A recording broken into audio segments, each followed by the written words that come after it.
G'day and welcome back to the channel. And yes, as the title suggests, today we're talking all about lower control arms.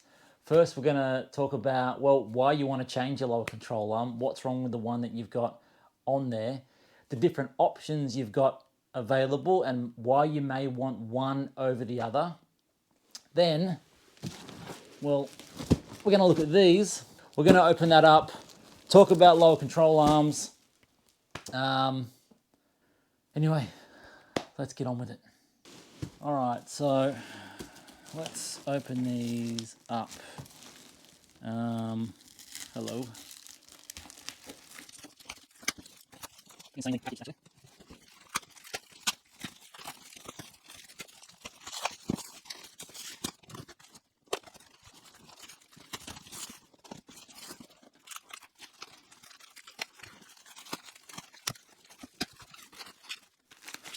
Wow, okay, I guess you got to put these together.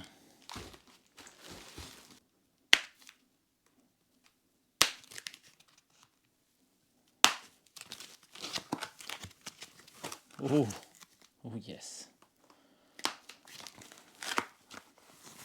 To go, one more to go.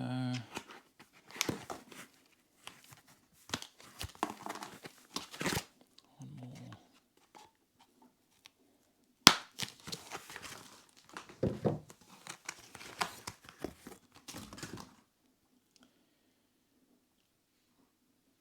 Very nice. Spherical bearing.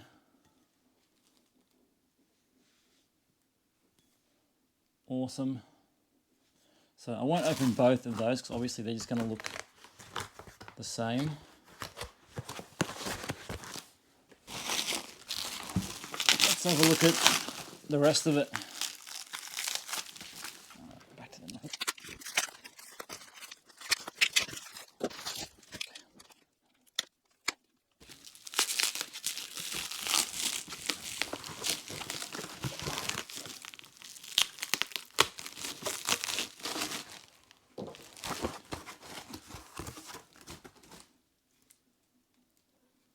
This is the other end. Spherical bearing at both ends. Wow. Pretty heavy. These are meant to sort of weigh the same, I think, as the standard control arm, but this has got some weight to it. I will definitely be doing a weight comparison. You can count on that. Here's the provision for the ride height level, the headlight leveling sensor. All right, now there should be another part here. So let's open that up because we've got some more boxes here still.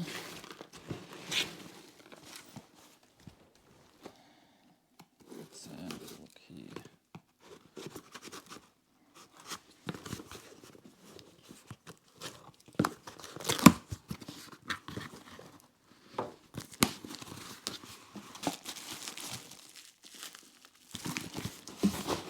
These are what I'm on. Oh wow, this is nice. It's a billet.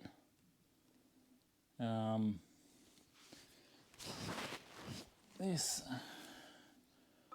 will go here and give you adjustment. Is that right? No, let's go this way. There we go.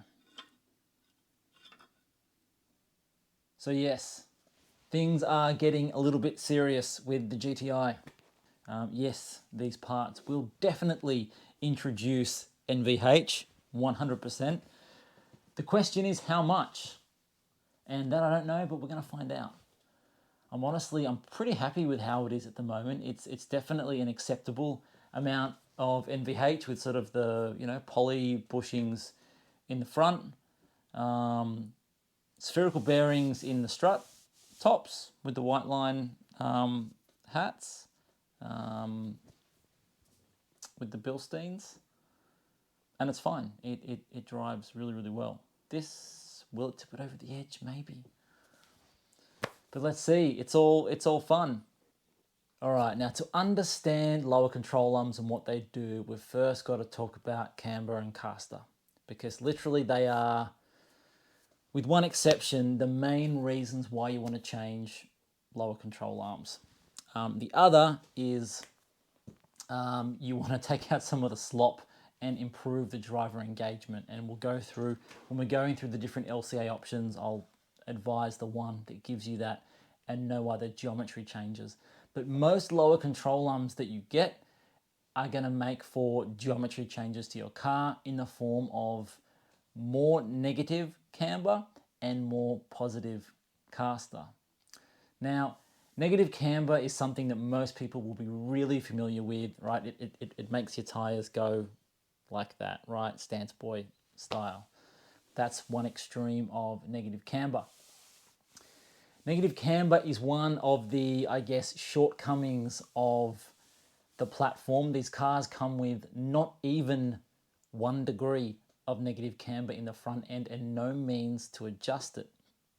So we do need to look for solutions to that, and there's lots of solutions. So there are OEM solutions, so Club Sport S spindles, as I fitted to my car in previous videos. Take a look up there, I'll link it, where I fitted Club Sport S spindles, which gives you an additional 1 degree of negative camber. So with just those fitted on my Club Sport, which rides lower than a regular GTI, remember that, you get pretty much dead on -2 degrees negative camber, which is excellent, transforms the car.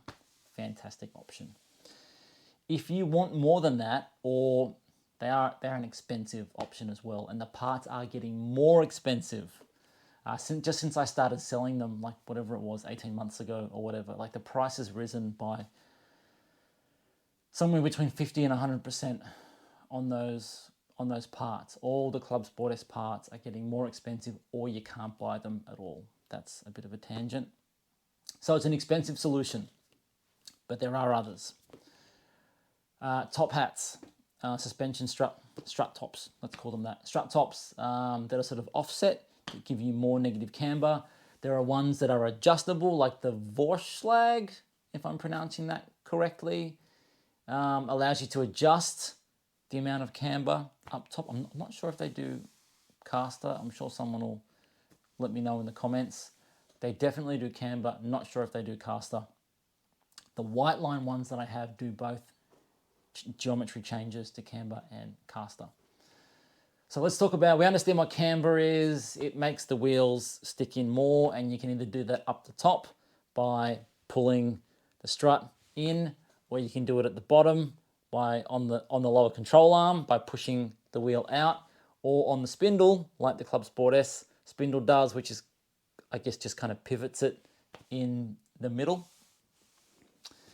Or you can do all three, which is pretty much what I've done. So my car at the moment has the white line strut tops, which give an increase to negative camber. I have the white line control arms, which are meant to give negative camber. And I also have Club Sport S spindles. Now, if you do the math and you add up what each of those is meant to give you in terms of negative camber, the numbers all don't add up. And I guess there's a reason for that, reasons that are sort of beyond my understanding of how suspension geometry works. But I'm sitting at sort of just under 3 degrees negative. It does vary depending on the person's gear that I'm sort of sitting on. They vary a little bit, but it's sort of, I think, just shy of 3 or sort of bang on 3 degrees negative, which is a lot. It's actually a lot considering these cars come with less than 1. So why do I want more than that? Well, it's because of the amount of caster I'm running. So I'm running a lot of caster. Let's talk about what caster is. So you're basically pushing the wheel forward in the wheel well. That is giving you an increase in positive caster. Increasing positive caster gives you an increase in negative caster when the wheel is turned.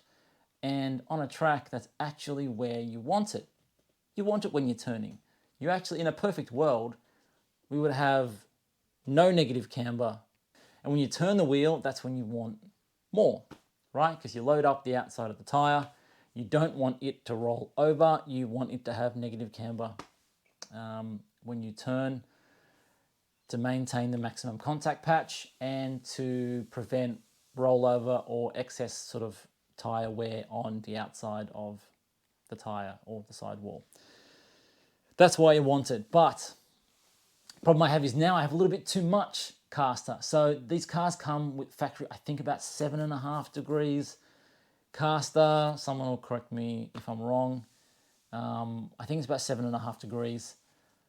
With all the parts that I've added, I've got 9 degrees on one side and 10 degrees on the other. So yes, that's a mismatch. That happens. They're not always equal.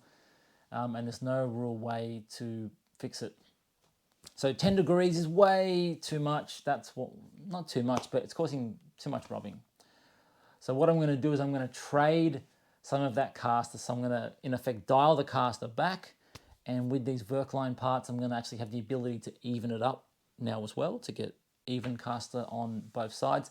And hopefully that shouldn't give me too much of a penalty in terms of performance. And look, it's all an experiment. If it doesn't work, well, I'll just go back to what I had, because to be honest, it still works pretty well. So that's the plan. I think the next step is to show you some of the different lower control arm options. So let's go through those. Okay, now let's look at the different options we have for lower control arms. Now, obviously I don't have every single one available on the market, but I do have a wide selection and I can kind of talk to the rest as well. So let's start with the most basic upgrade you can get and why you would want that. That would be this. So this is really the Club Sport S control arm. Now the only difference between a regular and a Club Sport S control arm is this bush here. So this bush here it's actually from the Audi TTS and TTRS, and I believe the RS3 also has this same bush. It is still a poly bush, but it's a less void bush. So if I was to show you, and unfortunately I don't have the stock one here anymore, I gave it to a mate, but the stock one, like, you could fit like a pencil through the void in the bush here, and that's all to make it compliant. I actually did this and I showed in a video as well where I installed these. I just bought the bushes and they're really cheap, they're like $20 or something. I bought the bush and had that pressed into a set of stock arms, and bang, there you go. You have Club Sport S lower control arms, and they really do improve the feel and feedback of the car, of the front end. It's just that little bit sharper, just gives you a little bit more feedback. It makes it feel sporty. These are a great option. That's option number one. No geometry change, obviously. You're gonna have the factory geometry, no change in caster, no change in camber. For someone that just daily drives their car but wants it a little bit sharper, it's a great option. I had it and it's fantastic. Next option, which I actually don't have here in front of me because they're on the car, is like an aftermarket control arm, like what you get from Whiteline and Super Pro. Why would you want one of those? So the main reasons are for geometry change. Now, depending on the version, some have camber and caster and some don't. So Whiteline come in a mild caster and a bit more aggressive caster option. I have the less aggressive caster option. They have solid poly bushes and they work quite well.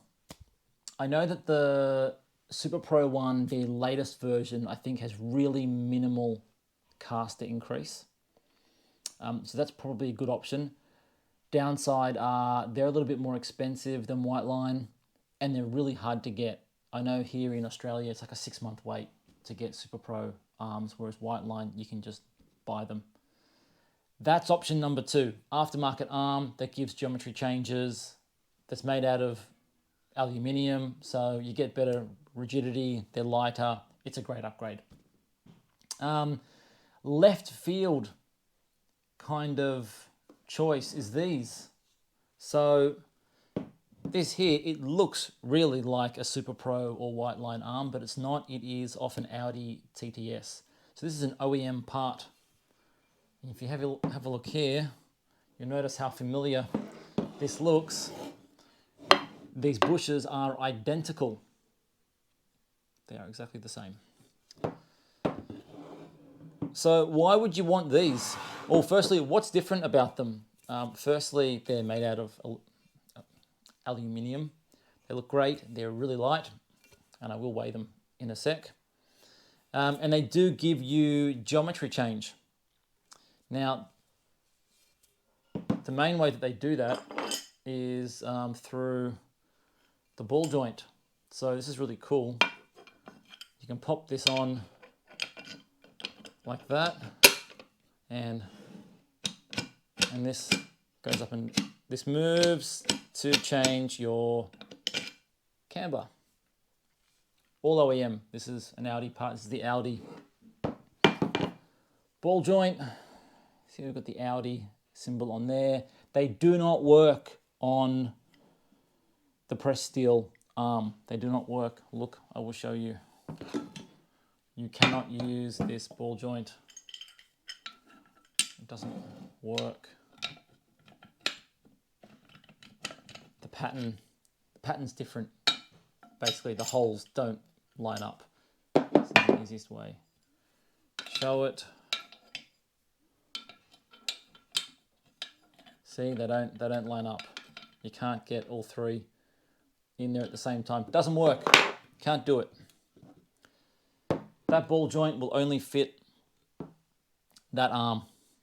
And that's how you get extra negative camber out of them, which is actually pretty good. And these, if you can find them, are not that expensive. Like I picked up this set for like 300 bucks Australian, right? So that's like what, less than 250 US, like 225 to 240 USD with the ball joint. Super cheap. There are some negatives with it though, so it does actually push the wheel out a little bit more, because that's where it's getting the camber from. Pushing the bottom of the wheel out, so it can increase your track by a little bit. And you do also have to modify the headlight leveling sensor that fits here. That doesn't quite, well, I'm told it doesn't quite line up exactly. We're gonna overlay them in a sec. Then of course, when you want to go full retard, you go Verkline. Not that I'm calling them retarded, but I'm sure some people get the reference. So fully adjustable, spherical bush, so there's no slop in here whatsoever. Why would you want to go Verkline? Because you're stupid like me. Because you want to push the platform and see what it can do. These will introduce a lot of NVH for sure. But you do get really precise adjustment over camber and caster. You can set it to exactly what you want, and you get zero deflection from the bushes at all. Even a poly bush is going to have some movement. That's how it absorbs harshness. With this, you metal on metal, there's no deflection at all. It's going to be really direct, and it could be fantastic or it could be rubbish. Who knows? I haven't put them on yet. So that will be a separate video where I actually do the review of them, but this video is not about that. It's all about lower control arm options. So let's weigh these and have a look at the difference in geometry between the stock arm and the Audi unit. All right, so we're overlaying these. Now I'm gonna put this down here to align that, so I know that's aligned. So you can see one hole pretty much lines up, but neither of the other two do. But I guess what this is proving is that there's no caster improvement on the TTS arm.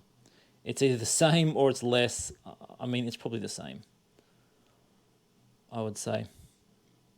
So no change in caster whatsoever, but you do get your camber from this. It's actually a pretty good setup, and you see how you've got these perforations on here, so it doesn't actually move. So let's weigh these things. That's the next step. So I've got some scales here. Let's try our stock arm first.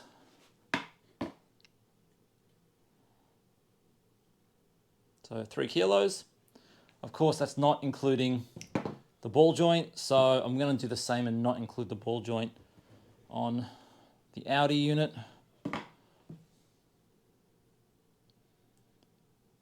2.4. It's actually really good. Here we go. All right.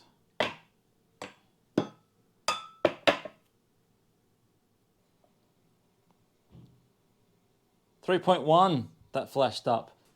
There you go. The Verkline one is about the same as the press steel, but of course it is going to be way stiffer and give you that adjustment. So I guess you can't have it always. So what have we learnt?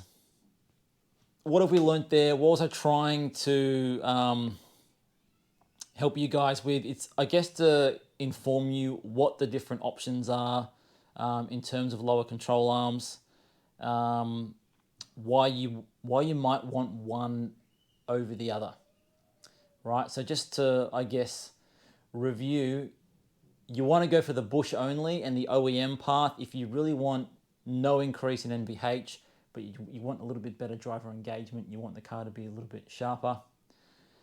The other end of the spectrum is Verkline if you're building a serious race car or a serious track car and you don't give a crap about how it drives on the road. That's the option for you. Then somewhere in the middle, I guess, is your white line Super Pro or Audi TT. I think Audi TT arms, you got to be careful where it's going to sit your wheel if you're aggressive on wheels. Definitely the white line and Super Pro are the safer option there. I would say the Audi one is probably best suited to someone who kind of likes to tinker themselves. It's a bit of a left field choice, I guess. If you want caster change on them, you can fit offset caster bushes from Super Pro as well. So that gives you the geometry change with the caster on an arm that doesn't give you that from factory. And then you get control over your camber with the ball joints. I think they're a good option, and they're cheap and they're OEM. So there you go. I hope this video was informative. Hit me up with questions in the comments about, you know, why you would choose one arm over the other, or what you've got fitted and what you like about them. I'm really keen to hear that. So until next time, have fun in your cars and keep it on the black stuff.